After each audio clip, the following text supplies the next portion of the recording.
Welcome to Authentic with Brazil 201. I'm your host, Brazil 201. On today's episode, we're going to talk about the Democratic Party faces a voter registration crisis. So, in the 4 years since the 2020 election, of the 30 states that track voter registration by political party, the Democrats have lost ground to Republicans in every single one between the 2020 and 2024 election, and often by a lot. Republicans have gained 2.5 million voters, Democrats have lost 2.2 million voters. And this trend appeared in every single battleground state.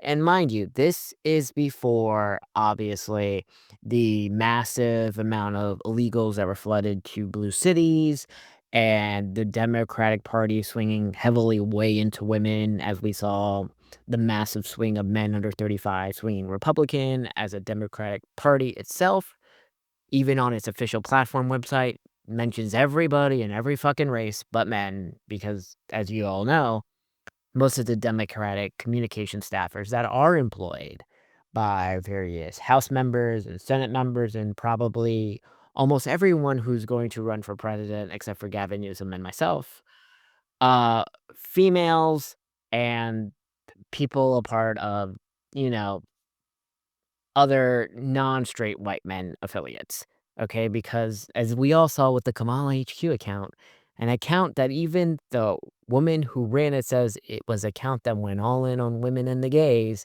and the Democratic apparatus, as we have seen via the Catalyst data and various things that have come out after the 24 election, is that the Democratic apparatus, maybe not the party itself, but clearly the people who work for the party are still very anti-men that are not like flamboyant losers like a David Hogg or like a Zoran Mondani or fucking Harry Sison, all the other people that get elevated to speak for the party that are men, or the fucking loser at the Bulwark, Cameron, whatever the fucking Parkland kids, all these fucking Parkland kids, right? But look, the stampede away from the Democratic Party is occurring in all the battleground states and the bluest states and the red states. So according to like this new analysis by the New York Times, this is a warning sign, by the way, for the 2028 election, because just because Democrats may do well in the 26th election because of the hatred of Trump doesn't mean people like the Democratic Party. Okay? Because God forbid, right? We're in a situation where, for whatever fucking reason, we pick a woman again, because I do not care. We don't have to be silent about this. But Kamala Harris or AOC or any fucking woman or Pete Buttigieg, by the way, the Pete Buttigieg data is fucking fascinating, because 'cause we're gonna get into this poll that had, how Pete, Kamala, Gavin, and, JD Vance all do against, how Pete, Gavin, Kamala, and Stephen A. Smith all do against a potential JD Vance, Rubio ticket, and as we all know, I'm sorry, women, but the average woman understands the first woman president will not be a Democrat. And the sooner we're honest about this, the better. Because for whatever reason, the people who work in Democratic politics keep thinking the country is racist. The country is not racist. They are just tired of being lectured to that everything is about race. I don't know if you know this, but poor people, they really don't see race. They all kind of make the same jokes. I used to work at a Target. I understand this. People don't really go like, God, that fucking white person is why everything's really fucking rough for me. Or whatever bullshit that, these activists, DSA people seem to be obsessed with, the unhoused individual type situation. But here's where like, this is the death cycle of the Democratic Party, and I don't think they have to go fucking like a Zoran type thing. I think the Zoran messaging was correct, and I understand people keep saying, "If Zoran was a white guy named Zed, that was just like a normal, attractive, like, white guy, I bet you wouldn't fucking hate him." And you know what? Maybe that is true. Okay, maybe that is true, and I do not care. But it is what it fucking is, and I don't really care. I am still fucking Cuomo all the way because I just think Zoran's policies are crazy. But we're not gonna talk about Zoran or Cuomo or any of those fucking nonsense, okay? But we're gonna talk about the overall Democratic Party problem, okay? Because the shift previewed a weakness in 2024 that has not gotten better, okay?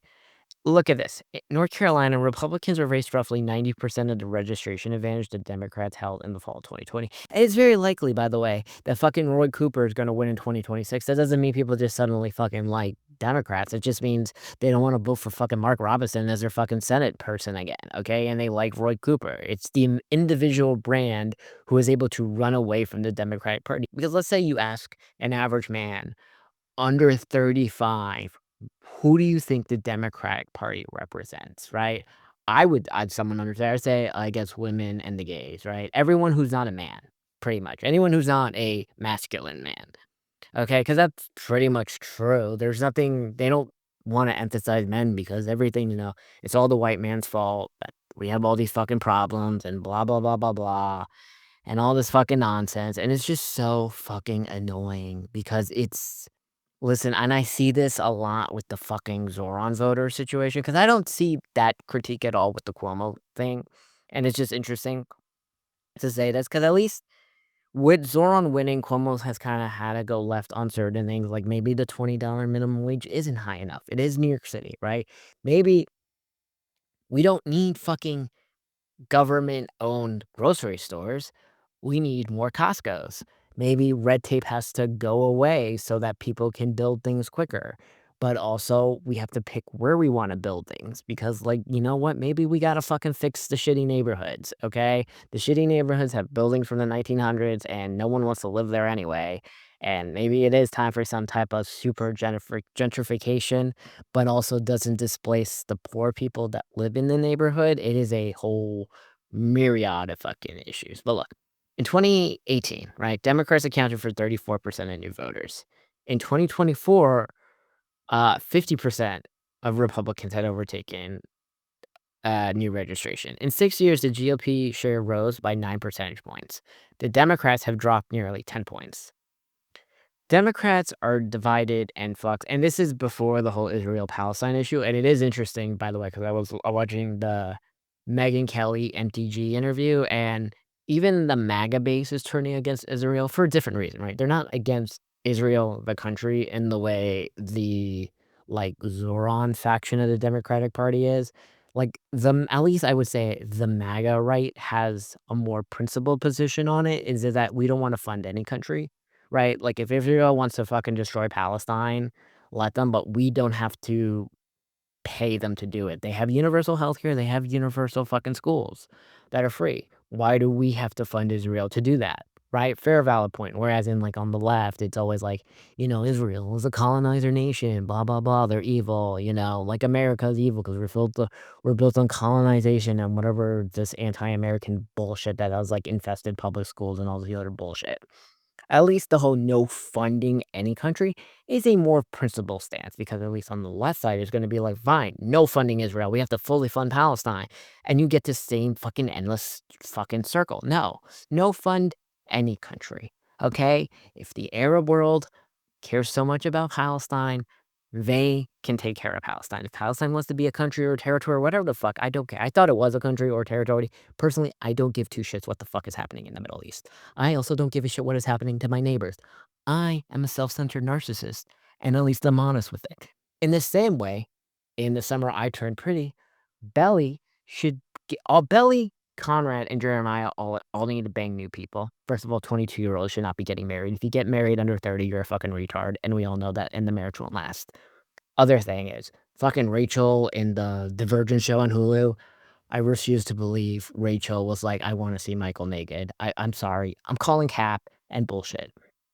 It is just interesting to see the grim milestones of a decline because voter registration is like an important barometer of a state's political tilt, even if it doesn't necessarily like predict the outcome of the next election, because experts will call it a lagging indicator because people typically stop voting with a party years before they formally register with a new one. I say this is a great example, right? I am still a registered Democrat. I will probably run as a Democrat for president in 3 years, right? Because I just can't do the Jesus nonsense of a Republican Party. But look, I believe in a version of universal healthcare for citizens. I'm sorry, illegals do not get to have my policy of free healthcare or the annual dividend. Okay, this is for American citizens only. I also want to reform the immigration thing that if you're going to immigrate to America, you need to speak fucking English, okay? We're gonna have to, like, really be realistic about this because this is the other fucking issue with our immigration problems right now. We have people coming in who don't wanna truly assimilate, they refuse to learn English. We have all these subcultures in various cities where they're not really integrating, and whether you like it or not, if you're gonna fucking immigrate to America, you should be fucking speak English. I assume Stephen Miller is gonna probably implement that policy. I do think listen, once again, I do not think sending fucking people to the El Salvador prison camp is a fucking good idea, okay? Various things, but, like, I still like, whatever. Also, like, with the DC occupation shit, as we've seen, people aren't really mad they disappeared the homeless people. People wanted it gone. They just don't want to public admit it because they're tired of being yelled at by fat blue hair people on Twitter. I just want to say the fat blue hair people do not matter. But anyway, look, Tom Borner is one of the Democratic Party's leading experts on voter registration trends, and he spent much of 2024 downplaying the seriousness of his party registration flows, which right there means he should be fired and he's incompetent at his job. Okay? Look, apparently he said in retrospect, we could say the Democratic Party had dug itself in a deep hole far below the switch happening. But also, I think everyone who said Joe Biden is mentally fine should never be allowed to run in politics again. I want great example is the wo and I wanna give props to whoever's controlling Gavin Newsom's, like, press account thing, tweeting like Trump. The girl who used to control the Biden White House's, Twitter was, and apparently, from what I was told, controlled Andrew Cuomo's Twitter pre-primary loss, which explains a lot because she's a very passive, nice fucking person and refuses to admit, Joe Biden was a senile old man, like Megan Coyle. So, and you see the tweets of, like, the Biden White House. She's like, "Why is the White House, like, elected?" People want vitriol and mean. There's a reason why people like the Gavin Newsom psychopathic thing of his Twitter account. That's what people want. People don't want this positivity bullshit. I understand Zoran's doing that and that fucking Jesus guy from Texas that Liz Smith keeps propping up because Liz Smith, I think we're gonna get to the Pete of this all, right? Understands Pete Buttigieg will also never be president of the United States. And yes, it is because he's gay. Okay. And we're gonna be fucking honest with this. I have no problem with this. Pete is probably the most straight presenting gay guy ever. And apparently, guess what? Pete Buttigieg has been running for president for basically 6 years. In the same way, Gavin Newsom has been running for president for 6 years. The interesting thing is, though, that Pete has constantly polled similar to Gavin Newsom in terms of this in this matchup against JD Vance in 3 years, but Pete has constantly got 0 to 3% of the black vote, which is amazing consistently. Which this is not like, oh, room to improve on. This is some fascinating thing that Pete can't seem to just get with it, and I think he saw the data, which is why he didn't run for governor or senate in Michigan, even though he's a fucking transplant, okay? I hope Mallory wins her Senate thing. I don't really care who wins the governor race in Michigan. I got no stake with this. I like Mallory McMorrow. I think she's got the right thing of correct progressive type policies, but also like correct center left policies. Like that's what's gotta be, you know? But look, I don't know. It is what it is. Where else? Oh, yeah, here's the data, by the way, on potential matchups. Stephen A. Smith loses by 2% to JD Vance. Pete is somehow at 41, beating JD Vance at 37. This means like 35% of the people are not voting, by the way. Gavin Newsom beats JD Vance. But, like, it is just amazing that just consistently, that Pete gets 0% of the black vote. And it's gonna be hilarious if Pete, like, attempting to be in South Carolina, because I bet when I run for president, despite all my flaws and my controversies and blah, blah, blah, I will probably do better with minorities than Pete Buttigieg, even though, like, people are gonna be like, "Oh, you're probably gay." I'm not. I understand I'm kinda flamboyant, but I'm not, because 'cause they're gonna be things, "Oh, he's sliding in the DMs of every hot white girl." Yeah, so what? Because guess what? There's no apologizing for anything, okay? We're also gonna have crazy Twitter posts like Gavin Newsom, okay? And I understand the litmus test for 2028 is gonna be like, do you wanna fund Israel? Is there a genocide? And blah, blah, blah, blah, blah. Sure. How about let's flip the question. Sure, is there a genocide? I guess. Do I care? Not really. I really don't care what happens to places that are not America. You wanna say not fund Israel? Sure, but I also wanna say don't fund Palestine, don't fund Ukraine, don't fund any foreign country. Let's make America let's c America let's make America does not need to be the world's Costco. America needs to be America's Costco. That's what I gotta say to that. It is what it is. But it is just fascinating to see the struggles of the Democratic Party because, ostracizing men, the woke shit, the not really having any type of policy, and the policies they do have are fucking nonsense that make 0 sense. The people who still wanna pretend Joe Biden is mentally fine. The people are like, "Okay, we have to go all the way with, like, a Zoran type person," even though, like, a Zoran type person I don't know. I understand people are gonna be like, "If Zoran was a white guy named Zed, he'd probably do better," and that's true. This is America, let's be honest, because I would probably like a white guy. I'd probably like but whatever.